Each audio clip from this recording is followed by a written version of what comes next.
Il retourne chez lui, là où tout a commencé pour lui en Argentine, à Rosario Central, club mythique bien sûr, histoire d'ajouter encore un peu plus de romantisme à sa carrière. Le CV est exceptionnel, presque parfait. Et puis Elton, tu veux lui rendre hommage ce soir et même le glisser au milieu des plus grands joueurs de ce sport. Jingle Elton. Di Maria, il est tout seul. Di Maria, t'es nul. Mais t'es nul, Di Maria. Di Maria, tu es nul. Je m'y attendais. Un hommage à Fred aussi. Je m'y attendais pas du tout. Magnifique, très bon choix, Paul Vexio. C'est pas mal, c'est pas mal. L'un des plus grands joueurs de l'histoire. Pour moi, oui. Alors c'est une formule qui n'est pas précise, mais ça veut dire quoi? Alors, il y a plusieurs choses. Déjà, André Di Maria, il est entré dans ma vie en 2008. C'était l'été, j'avais 15 ans. Et je regarde Argentine-Nigeria et je vois le buteur final parce que à l'époque, on regardait davantage pour Lionel Messi, pour le Kun Agüero, pour Riquelme, Zabaleta. Ils avaient une équipe extraordinaire. Et au milieu de tout ça, tu as un joueur qu'on ne connaissait pas et qu'on va apprendre à connaître par la suite. C'est André Di Maria qui arrive, qui est en sortie de banc et qui met un but très important pour l'Argentine qui te permet de remporter la médaille d'or. Ça, c'est la porte d'entrée vers le Di Maria tel qu'on va le connaître des années plus tard. Après, c'est vrai qu'il a été du côté du Real Madrid et il a fait encore une fois de grandes choses. Faut pas oublier qu'il est impliqué sur le but de Valence en Copa del Rey. Le premier trophée du Real Madrid version Mourinho, ça passe décisif pour Cristiano Ronaldo.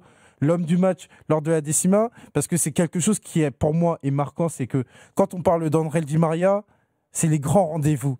C'est vraiment une signature du côté de ce joueur. J'ai évoqué la finale de Pékin, comme j'ai évoqué la finale de la décima, comme évidemment on va évoquer la finale de 2022, où il a marqué un but qui a été très important, parce qu'il a toujours eu cette capacité dans les grands matchs à apparaître, et c'est en ça que pour moi il y a eu une affection qui a été particulière. Après le style de jeu, un joueur qui a commencé ailier, qui est passé à un moment donné milieu de terrain relayeur du côté du Real Madrid, alors que c'était un poste.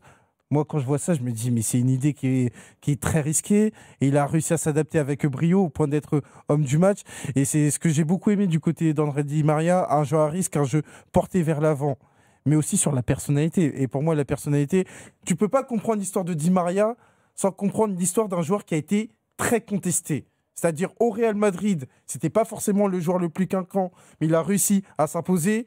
Sa relation particulière avec l'Argentine, où à un moment donné, plus personne ne voulait le voir après les 3 échecs en finale, c'est-à-dire 2 finales de Copa América, la finale de la Coupe du Monde, alors que dans l'absolu, 3 finales pour une équipe argentine, ce n'est pas rien, mais André Di Maria était régulièrement pointé du doigt, il a été contesté, à un moment donné, il a été écarté et il est revenu par la grande porte pour aller derrière, mettre un but très important dans l'histoire du football argentin, déjà sur la finale de Copa América en 2021 au Maracana contre le Brésil. Et ensuite, l'histoire, on la connaît, 2022. On pourrait aussi ajouter la finalissima. Et même en club, j'ai évoqué le Real Madrid, où c'était pas forcément le joueur le plus sexy. Au PSG, où à un moment donné, il était remplaçant parce qu'il y a eu l'arrivée... Le 4e, exactement. C'est ça, il y a eu l'arrivée de Neymar et de Kylian Mbappé. Et derrière, à Lisbonne, lors du Final Eight... Cavani. Exactement, il est quand même là pour être un joueur décisif. Il a été d'ailleurs meilleur passeur de l'histoire du PSG. Et c'est en ça que j'ai beaucoup aimé Di Maria, parce que il y a un album photo qui est historique, il y a un album photo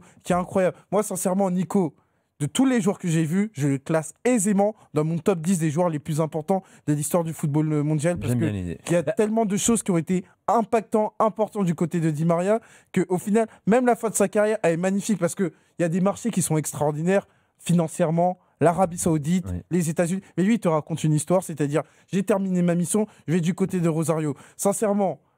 Mais il boucle en Europe à Benfica, là où ça avait commencé pour lui en Europe, et il boucle sa carrière internationale, mondiale, à Rosario, là où il avait commencé. Et puis sincèrement, je vais terminer comme ça. Pour ça, les gars, franchement. Je vais terminer comme ça. Pour moi, pour Di Maria, c'est une prouesse d'avoir été argentin, gaucher, né à Rosario, comme un certain Lionel M, et d'être dans les plus grands de l'histoire. Je termine comme ça. Je sens qu'il y a de l'affect aussi.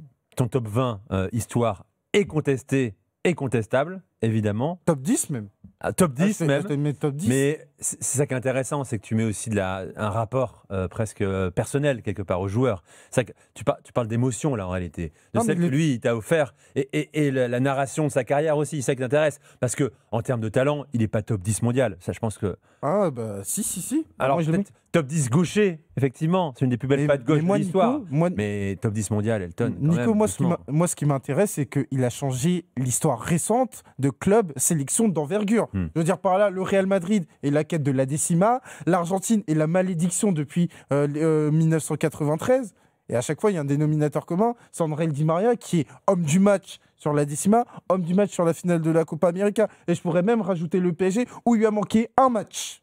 Mais vraiment un match, c'est la finale contre le Bayern. Où pour le coup, il n'est pas forcément bon, mais en demi-finale, il avait été énorme. C'est ça, André Di Maria, c'est-à-dire que quand tu vas parler de l'histoire récente de clubs, institutions qui ont marqué les 15 dernières années du football, eh ben, il est très souvent dans la liste, il est très souvent dans la discussion. Et surtout que moi, il y a 3 gestes qui me rappelleront toujours André Di Maria. Je pense que sur le parcours, sur l'impact qu'il a su avoir, sur l'intelligence tactique qu'il a su avoir, vous avez tout dit, mais il y a 3 gestes exceptionnels, peut-être 4, qui me resteront marqués à vie.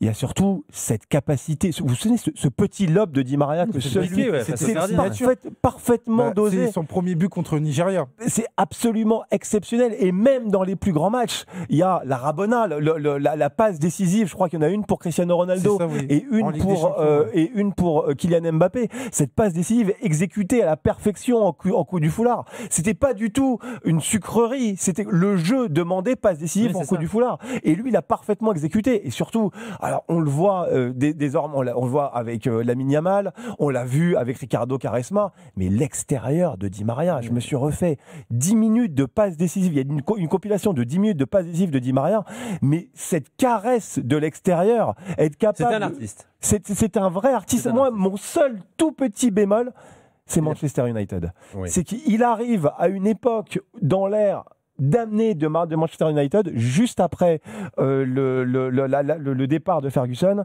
dans un Manchester United de Louis van Gaal, où il a fini derrière Ashley Young, et c'est pas lui rendre. C'est un fait personnel, il y a eu un cambriolage chez lui, absolument, qui a précipité son départ. Mais j'aurais aimé le voir briller en première ligue. Bon, voilà pour Di Maria. On pourra en reparler dans la semaine. D'ailleurs, on aura le temps dans les afters de l'été.